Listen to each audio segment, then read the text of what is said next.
Hola, ¿qué tal? Vamos a iniciar hoy una nueva clase de nombres de Cristo. Así que espero que estés ya listo, preparado, que tengas tu cuaderno y ahí tu lápiz o tu pluma para poder apuntar y tener ahí todos los datos de lo que vamos a estar aprendiendo en este día. Así que antes de comenzar, quiero invitarte a que pongamos este tiempo en las manos de Dios. Vamos a orar para que Él hable a nuestra vida por medio de este estudio. Así que te invito a cerrar tus ojos, inclinar tu cabeza. Oramos. Padre, gracias te damos en esta hora por la hermosa oportunidad de abrir tu palabra y meditar en ella. Gracias por tu Hijo Jesucristo, porque le enviaste para que Él viniera a entregar su vida y en obediencia, Señor, permitirnos poder tener una relación personal e íntima contigo. Padre, agradecemos esta oportunidad que nos das. Te rogamos que hoy nos hables por medio de tu palabra, pero también, Señor, que tu Espíritu Santo nos ayude y nos dé la luz y el entendimiento necesario para tener un buen tiempo de estudio bíblico. Te agradecemos esto en el nombre precioso de Cristo Jesús. Amén.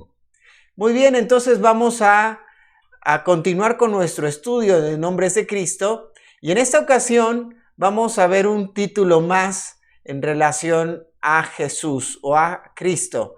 Y este es el título, el Verbo. Así que para que podamos nosotros ver en relación a lo que es el Verbo, me gustaría que tomáramos en cuenta que en el Antiguo Testamento frecuentemente se refiere al hablar de Dios o al Verbo de Dios, o cuando se refiere a la palabra de Dios como acción, o se hace una referencia como una obra creativa, reveladora, salvadora o juzgadora.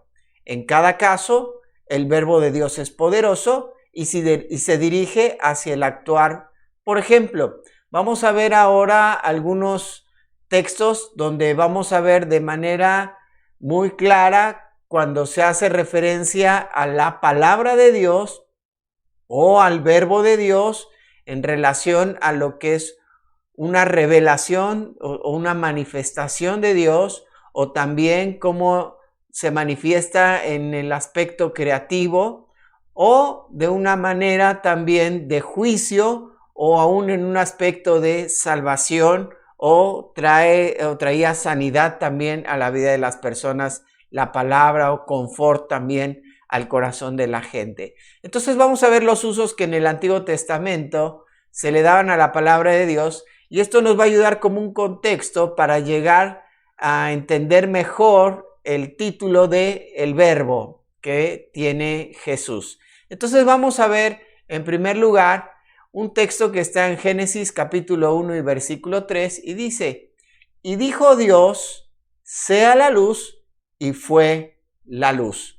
Ahí podemos ver de una forma muy clara el poder creativo de la palabra, y todo el capítulo 1 y capítulo 2, la escritura nos va a describir que dijo Dios. Entonces la palabra de Dios fue emitida y se creó. Y fue no solamente con poder creador, sino también vemos la creatividad de la palabra.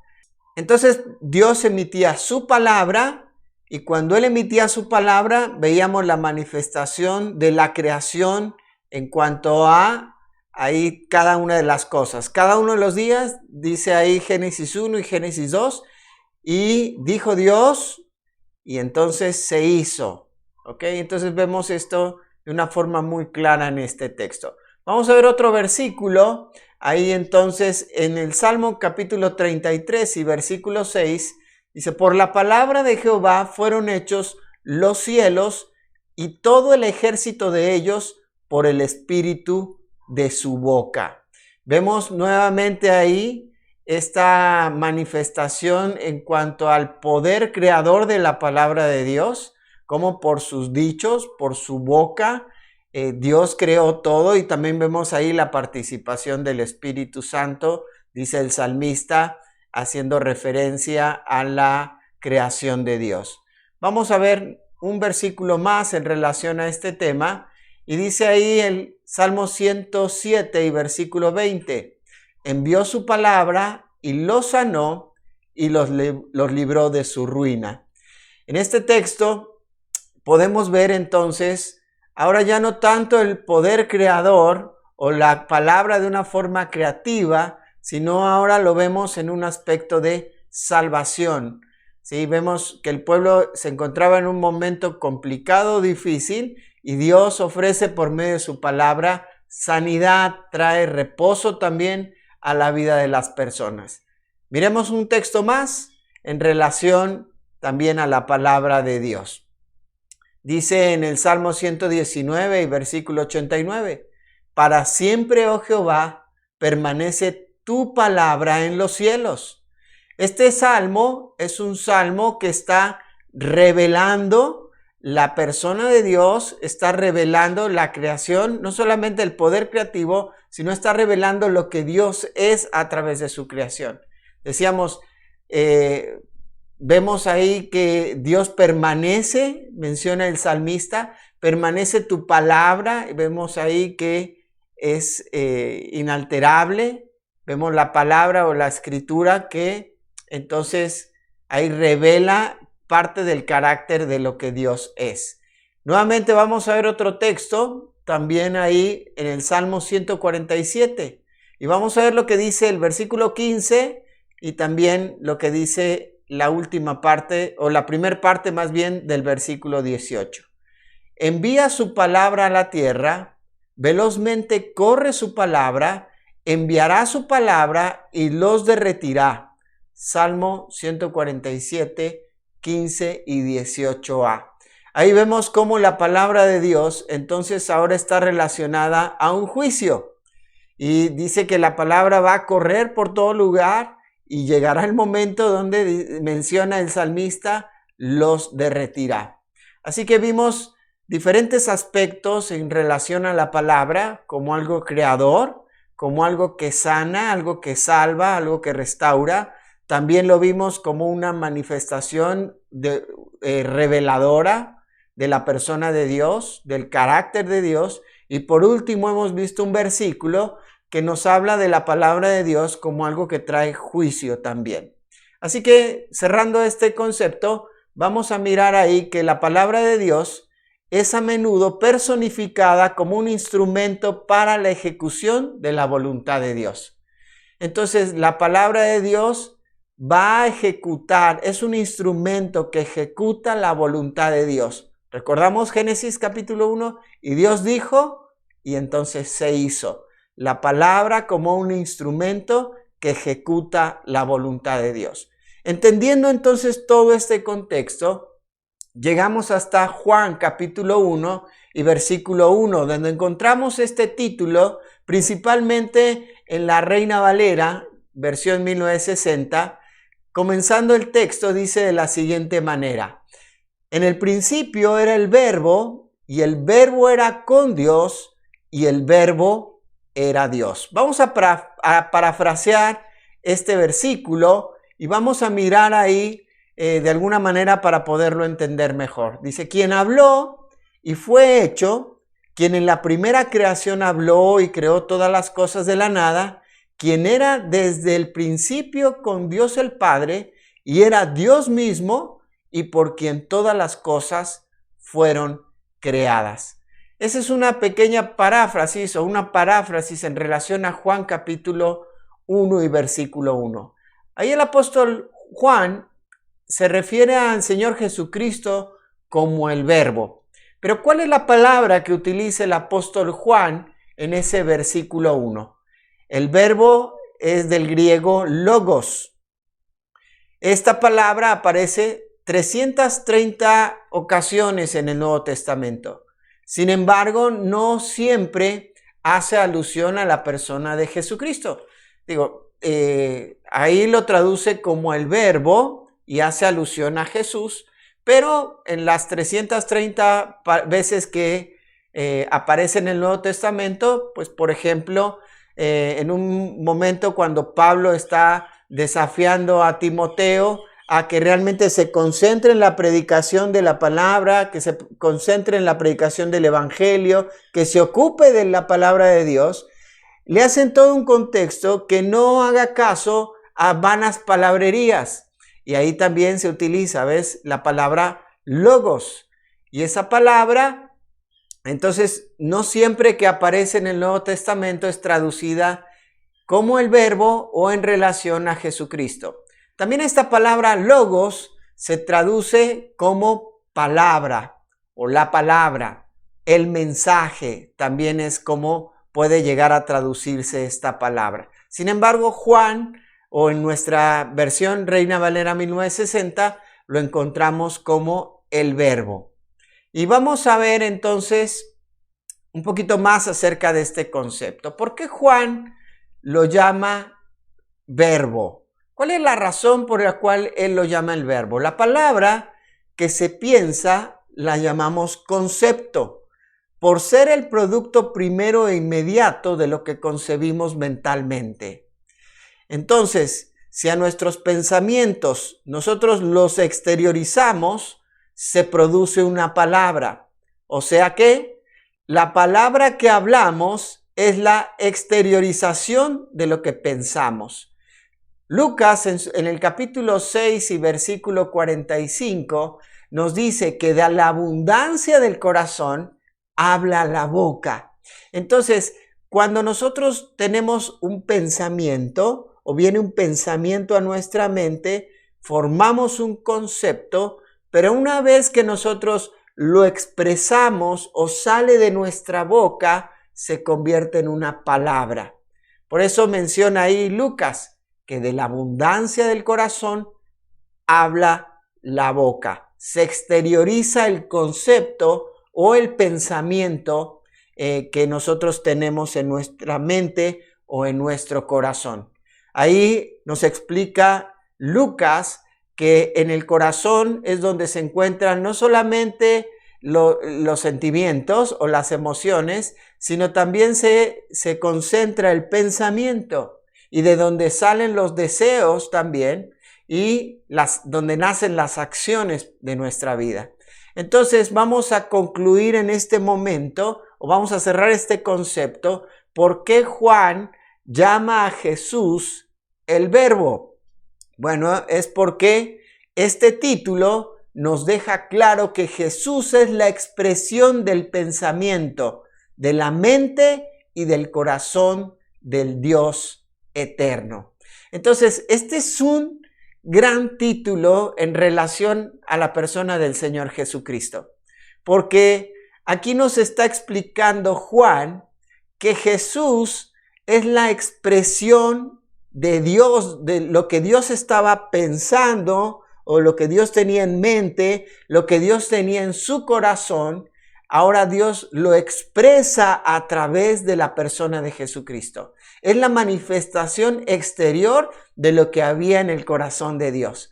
Por eso toma un sentido tan importante este título del verbo.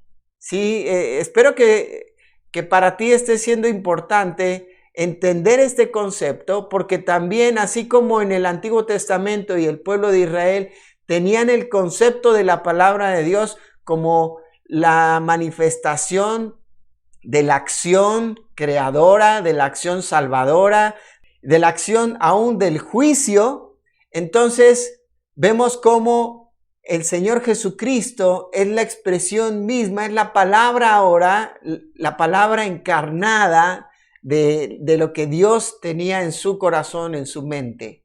Así que vamos a ver también a través del Señor Jesucristo como el verbo que Dios va a expresar todo lo que hay también en su corazón, su amor, su gracia, su misericordia, su perdón.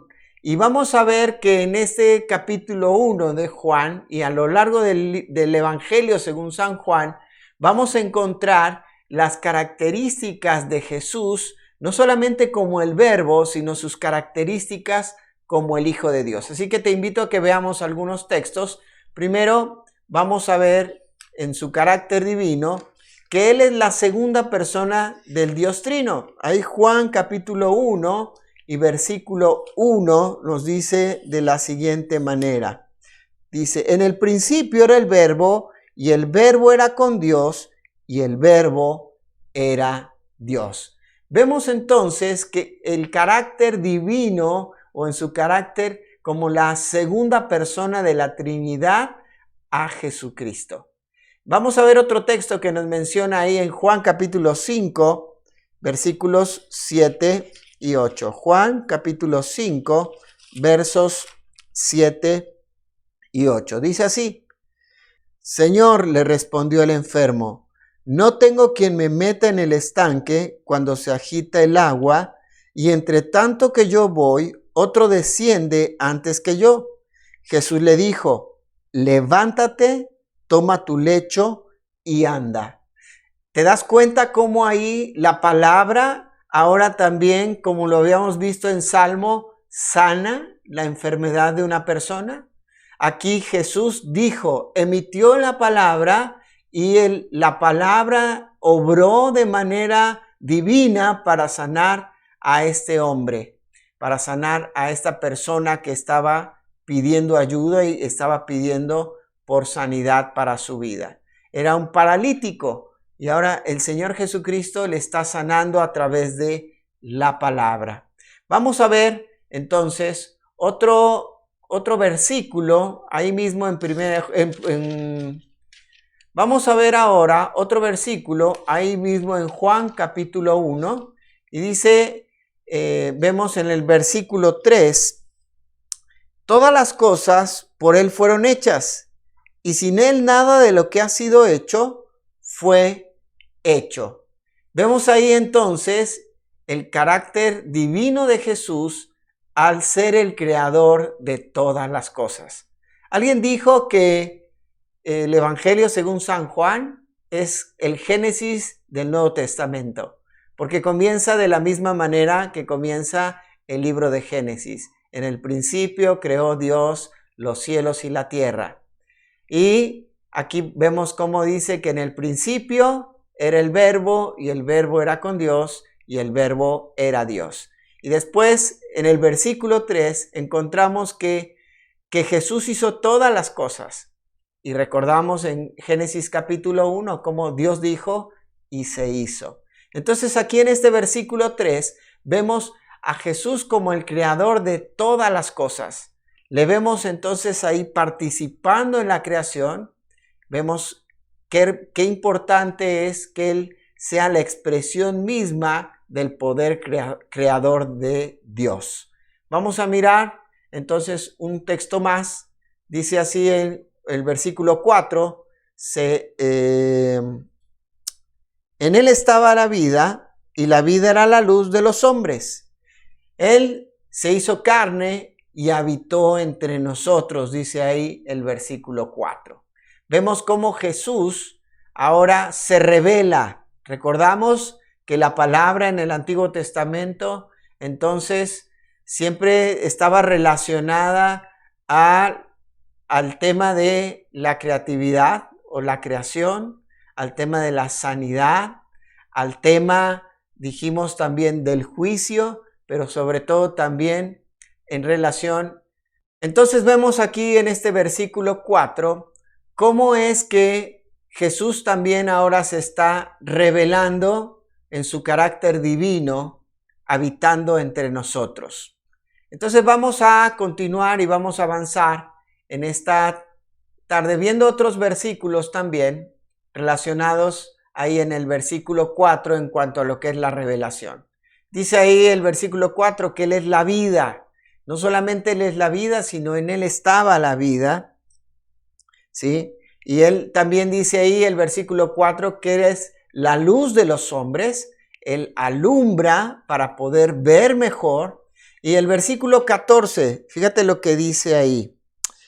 Y aquel Verbo fue hecho carne y habitó entre nosotros y vimos su gloria. Gloria como del unigénito del Padre, lleno de gracia y de verdad. Aquí podemos entonces ver, esta palabra gloria es la palabra doxa.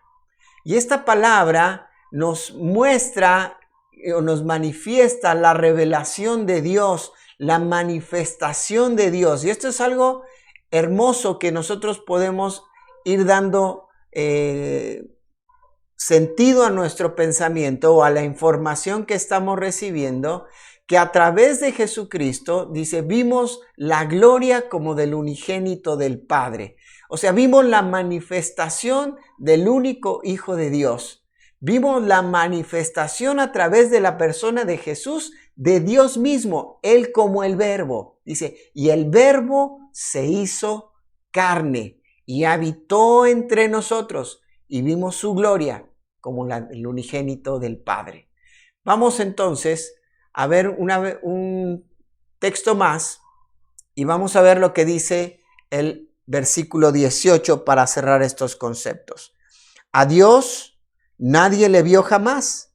El unigénito Hijo que está en el seno del Padre, Él le ha dado a conocer. Entonces aquí vemos ya finalmente cómo Juan en este versículo 18 nos da un panorama más claro, más abundante en relación a Jesús como el Verbo, que a través de Jesús el mismo Padre se dio a conocer delante de nosotros. Esto es algo que nos tiene que animar y motivar a saber que el Dios invisible se hizo visible cuando el Verbo se hizo carne. Así que esto nos tiene que animar también a nosotros a poder crecer y avanzar en nuestra relación íntima y personal con Dios. Vamos entonces a seguir avanzando en nuestro estudio y vamos a ver que hay otros, dentro del título del Verbo de Dios, también se van a derivar otros dos aspectos importantes que nos van a dar un mayor sentido al verbo. Y esto es que Jesús también es llamado el Verbo de Dios. Y esto lo encontramos en Apocalipsis capítulo 19, versículos 12 y 13. Dice así el versículo 12.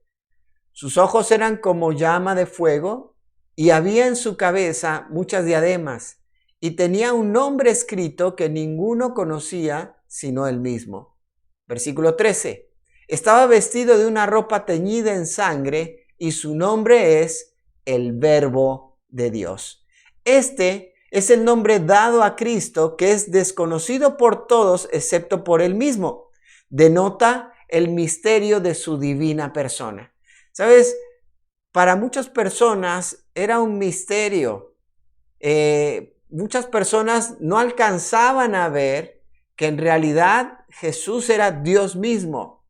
Era totalmente un misterio. Y aquí vemos ya revelado de una forma clara en Apocalipsis que se le coloca este título como el Verbo de Dios. Dice que ninguno conocía más que él mismo conocía acerca de este título, el Verbo de Dios. Pero también vamos a encontrar otro concepto que nos va a ampliar más en relación a lo que es el verbo y está relacionado al verbo de vida. Dice así en Primera de Juan, en el capítulo 1 y en el versículo 1, continuando los escritos de Juan, dice, lo que era desde el principio, lo que hemos oído, lo que hemos visto con nuestros ojos, lo que hemos contemplado y palparon nuestras manos tocante al verbo de vida. Aquí vemos entonces cómo él le llama el verbo de vida y no solamente Jesús usó las palabras que conducen a la vida eterna, sino que de acuerdo con este versículo 1 de 1 de Juan 1, Él es la palabra misma de vida respecto a la vida eterna de gozo y plenitud que Él provee. Ahora, esto nos tiene que motivar y nos tiene que llevar a entender que en la persona de Jesucristo se encuentra la plenitud de toda la persona de Dios. O sea que todo lo que yo necesito en mi vida está en la persona de Cristo. Dice ahí que el verbo de vida, tocante al verbo de vida, todo lo que tenía que ver, dice que ellos lo vieron desde el principio. Déjeme leerlo nuevamente. Que lo vieron desde el principio y entonces dice lo que hemos oído, lo que hemos visto con nuestros ojos, lo que hemos contemplado, dice, y palparon nuestras manos tocante al verbo de vida, dice, eso les hemos anunciado, esa es la idea. Entonces, en Jesús, ellos pudieron encontrar todo lo que necesitaban. Y es también lo que hoy tú y yo podemos entender en relación a este título del Verbo. No solamente es el Verbo de Dios en su plenitud, en su carácter de Dios, sino también el Verbo de vida, aquel que trae todo lo necesario para mí. Fíjate lo que dice el apóstol Pablo en la carta que escribe a los hermanos en Colosenses, en el capítulo 3, versículos del 8 al 10, y después vamos a leer el 13 también. Dice: mirad que nadie os engañe por medio de filosofías y huecas sutilezas, según las tradiciones de los hombres, conforme a los rudimentos del mundo y no según Cristo. Porque en Él, o sea, en Cristo, habita corporalmente toda la plenitud de la deidad, y vosotros estáis completos en Él. O sea, no nos falta nada, que es la cabeza de todo principado y potestad. Y el versículo 13 dice así: y a vosotros, estando muertos en pecados y en la incircuncisión de vuestra carne, os dio vida juntamente con Él, perdonándoos todos los pecados. Así que vamos a concluir con nuestra clase del día de hoy meditando en lo siguiente. El título del Verbo es la expresión, Jesús es la expresión del pensamiento, del corazón de Dios manifestado a este mundo. Ese es el Verbo, la manifestación de Dios haciéndose visible. Hablábamos en el estudio de Levítico en relación a la gloria Shekinah. Dijimos que la palabra que aparece en la Escritura cuando habla de que era la gloria de Dios en Levítico, Dios está utilizando, o Moisés, Dios a través de Moisés, está utilizando la palabra ahí, kabod, que es la manifestación, la gloria de Dios. Sin embargo, mencionamos que existía esa palabra Shekinah. Y esa palabra, aunque no viene en la Biblia, la utilizaba el pueblo de Israel para referirse a lo que era la manifestación visible de la gloria de Dios. Cuando ellos vieron la nube que posó sobre el tabernáculo de reunión, dijeron: ahora estamos viendo de manera visible a Dios a través de esa nube.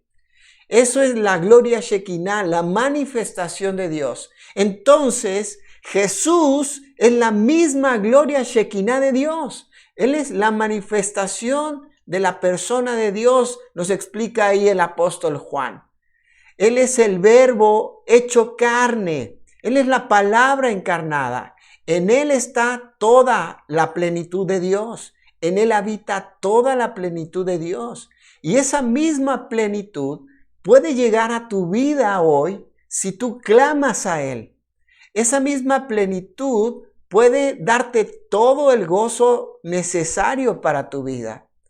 Hace unos días atrás, en la reunión que teníamos con los jóvenes, alguien preguntó, a la persona que estaba compartiendo el estudio, preguntó: ¿qué es lo que te gustaría pedirle a Dios como para complementar tu vida? Y tal vez la mayoría podría pensar en pedirle a Dios alguna cosa material o algo para llenar más nuestra vida. Y a mí me llamó mucho la atención y realmente me llenó de gozo en mi corazón la respuesta de una chica. Y ella dijo de la siguiente manera: yo pediría que Jesús sea mi gozo, que sea el gozo de mi corazón. Dijo, porque yo sé que como Jesús no cambia, siempre estaría gozosa.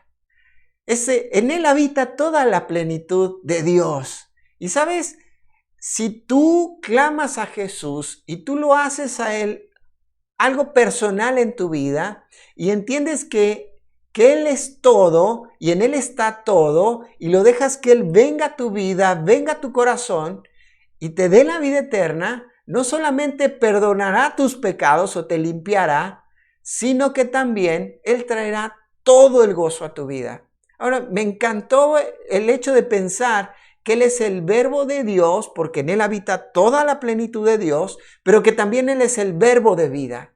Porque dice la Escritura en Romanos en el capítulo 3 que nosotros estábamos muertos por nuestro pecado. Dice en el capítulo 6 y versículo 23, porque la paga del pecado es muerte.